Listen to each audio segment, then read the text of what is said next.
And we're live. Did you see this? YouTube. Mississippi police looking for man who'd pulled down his mask during a bank robbery.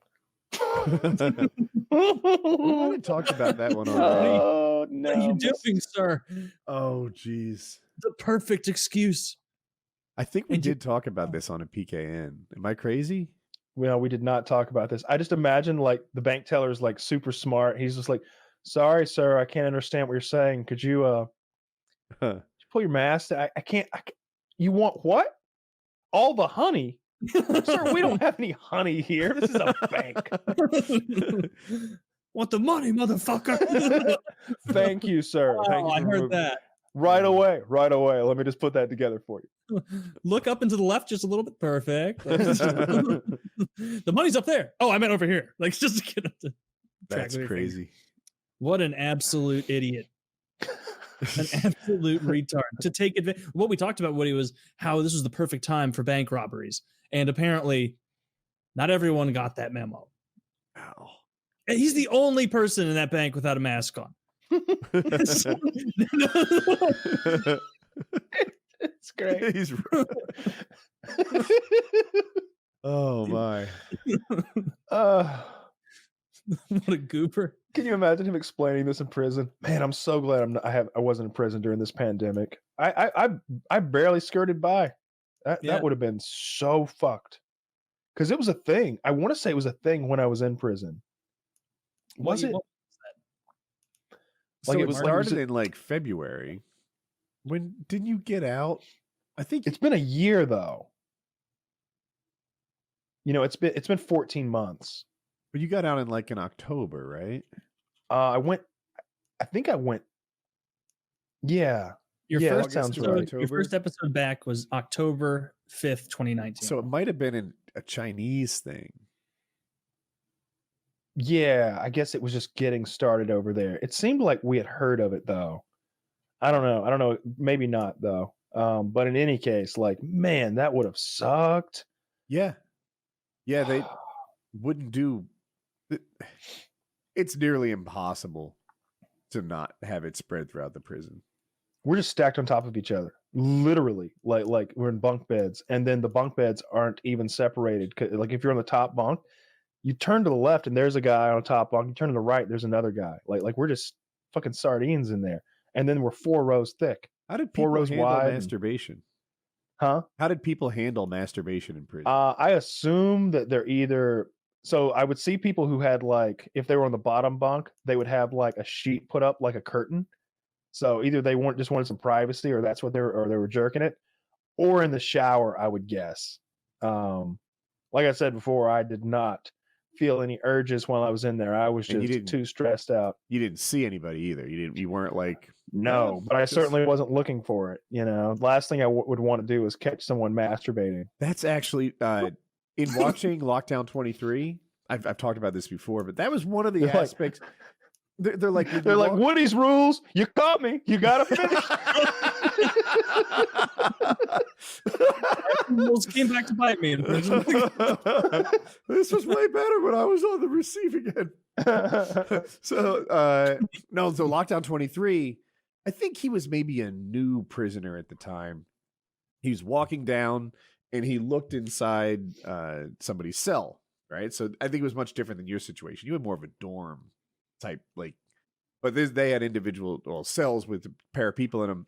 And as he walked by, he looked down, and the guy liked him, but nearly beat him down for it. You know, he had to really sort of, I don't know, apologize and say he didn't understand or that he couldn't resist. And apparently, eyes forward, motherfucker. Like when you walk down that hallway, you do not snoop into everybody's cell. And that's what I tried to do. And it wasn't like anybody warned me. It just seemed like the right thing to do. Were you able to be perfect every minute for 2 months? Oh yeah. I just pick a spot. It's like when you're driving, you just pick a spot in the distance and just focus on that. You don't look at the yellow line skipping right in front of the hood. You know, you pick something way up ahead. What if there was something interesting? You just focus. You wouldn't get sucked into. You got to say my name if you want me to turn my head. Okay. I would showers for sure. Then the showers, I'm just like, all right, I'm walking out now, like looking up and to the left, and the shower stalls are on my right. Yeah, you know See, I feel like I would do the same, but I don't know that I would do the same always without flaw for years. You know, if I had 3 years, years. right? Like, can I go 3 years without peeking in some asshole's cell? What if it's noisy? What if I don't know what that noise is? What if there are screams for help in there?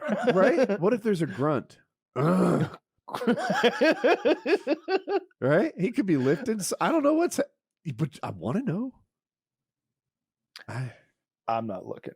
The best version of me is not looking, but tell me I don't make a mistake in 3 years. Oh, you'll make a mistake. Right? Then they'll make an example. Then I won't make any more mistakes. That's how I learn.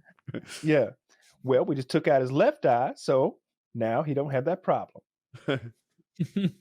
Good God. I'm so fucking glad I'm not back in that fucking prison, man. That was awful. Dude, I'm stressed about going every so often. I didn't do anything.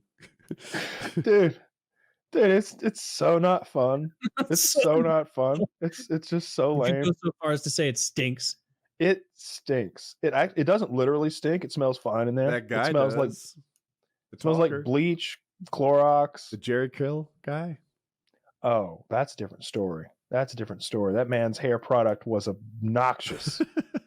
Fucking Greg down there. I'm up on that top bunk looking at him. He was tall. It's black, 55, 65-year-old black man. I can't tell. Something like that. Black don't crack. He could have been 78. I don't know.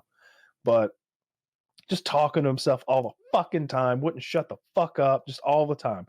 Gonna have a big day today? Yes, sir. Gonna get out there. Gonna get that breakfast. Hell yeah, pancake day today, son. Pancake day today. Did people tell you why they were in?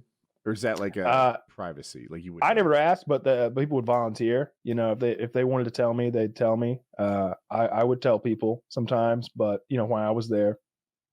But I don't remember what Greg had done. He was in for 14 total years. I think it was some sort of violent crime. He had like 4 left, roughly speaking. I don't remember like exact numbers.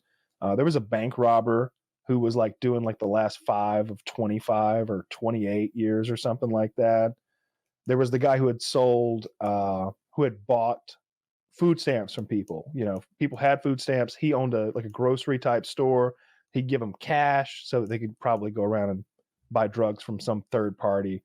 But for him, you know, he can just cash those food stamps in for full value because he has a grocery store.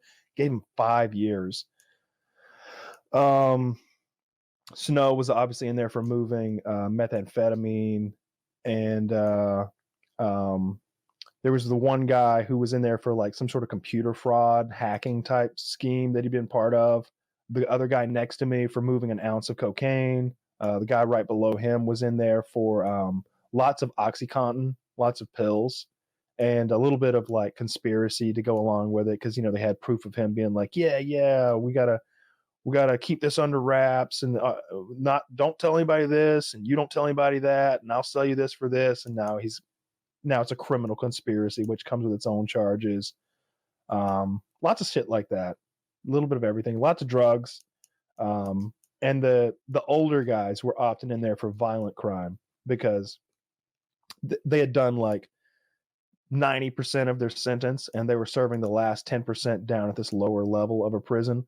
But people like Snow and some of the older guys who were like late 40s to 70s had all done some serious shit somewhere and served already 20 years or so somewhere else. You think a little bit of everything.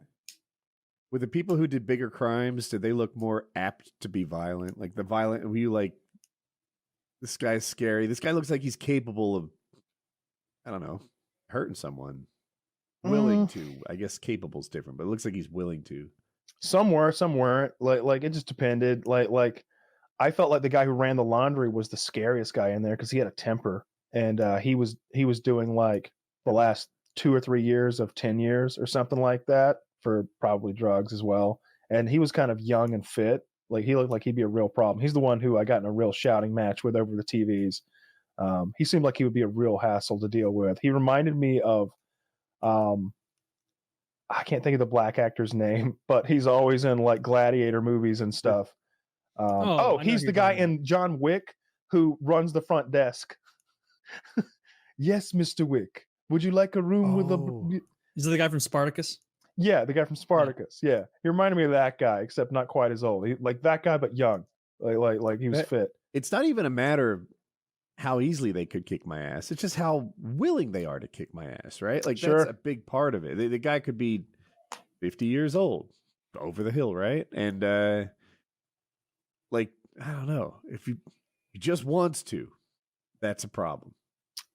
Absolutely, it is, because we're not going to like square off somewhere and like there's not going to be a referee. He's probably just going to attack me while I'm sleeping or showering.